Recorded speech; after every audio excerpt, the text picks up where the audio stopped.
Welcome back to Marketing Champions here on Daily Ad Brief. I'm Howard Walpoff, your host, and we're talking about marketing around the country with great marketers.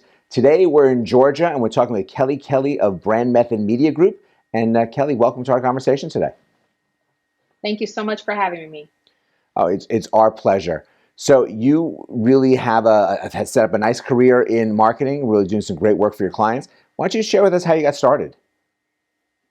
Yeah, so it started many moons ago. I started in traditional PR. So before any sort of social media platform, I worked for the Walmart brand Faded Glory, handling their PR in-house in Manhattan, New York. And it really just gave me the passion for connecting brands with exposure, even in a very manual way back then, literally running samples to editors, showrooms, and things like that.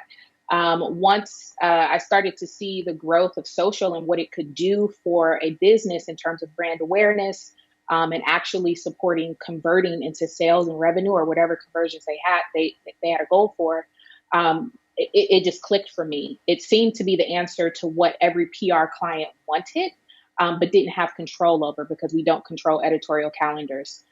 So to me, it just was a no-brainer. It was, take your services, your products directly to the market, and see what happens. And, that's where it all started for me.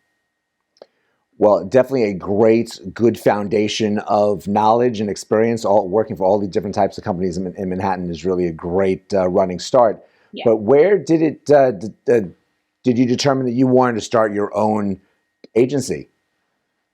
Yes. So in 2006, I moved back to Atlanta. I left New York. I moved back to Atlanta to care for my mother, who was ill at the time.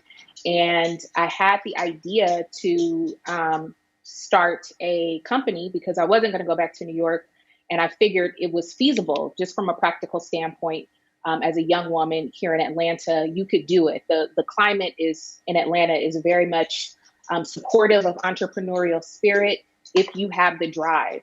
And so I made the decision to initially start a PR company. And it was about a year after that Facebook was opened up to more than just students. Twitter was coming on, eventually Instagram. And to me, it was like a field day. I was like, this is it. This is what every PR client I've ever had wanted, but couldn't control. And it just kind of grew from there. And as you know, this industry is so dynamic. So myself and my team, we're always constantly educating ourselves on what's new. We do not get discouraged by new features or new platforms. To us, that's a great thing for our clients, although it can be a little bit annoying to some people. For us, that's like, let's test it. Let's try it. This is an opportunity for you to get in front of your target. And so that's kind of where the entrepreneurial piece came in.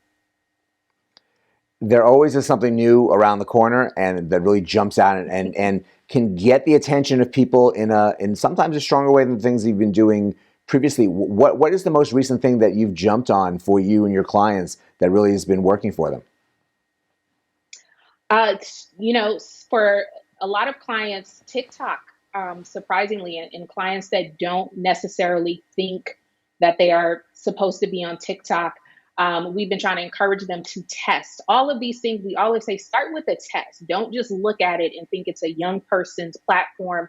Test it and see. You never know.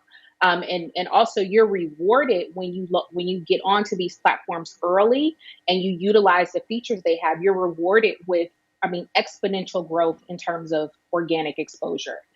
So I always encourage them to test. Sometimes it works, sometimes it doesn't. But what have you lost? You really lost nothing. We're not asking them to spend. We're saying just test it. So we're seeing also definitely an integration. The days of just kind of focusing on social or focusing on email, we've got to tie those things together. That's the best shot you're going to have at really getting the traction that you want and getting the conversion. You have to meet your target where they are in the buyer's journey, and you have to own your data. As we saw a couple of weeks ago when the platforms went down, that's a heavy blow. But if you have, a thriving email list that you've been nurturing, you have that piece as well. So we've got to integrate it. We tell them all the time, we've got to integrate all these pieces for the best shot. It really is a combination of pieces, and you seem to have that right game plan for your clients because you want to know that you have a clear way to communicate with people and opportunities within social media. And yes, that Facebook shutdown, that Instagram shutdown, really did open up a lot of people's eyes, and those that already were going the right direction to begin with knew that they can handle a couple of days, and everything would be okay. Everything will be fine. Yeah. Yeah. So it's great that you were able to share this information with us and the things you're doing for your clients. So thank you for joining us today. Absolutely. Thank you. And thank you for joining us as well. What Kelly's doing with brndMethod Media Group really shows that there is a plan. You have to have a plan. You have to have great people helping you implement that plan, and that will help get your message out and responded to by those you're trying to reach. So learn more on Daily Ad Brief and go out and have a great rest of today. And we'll see you next time on Marketing Champions.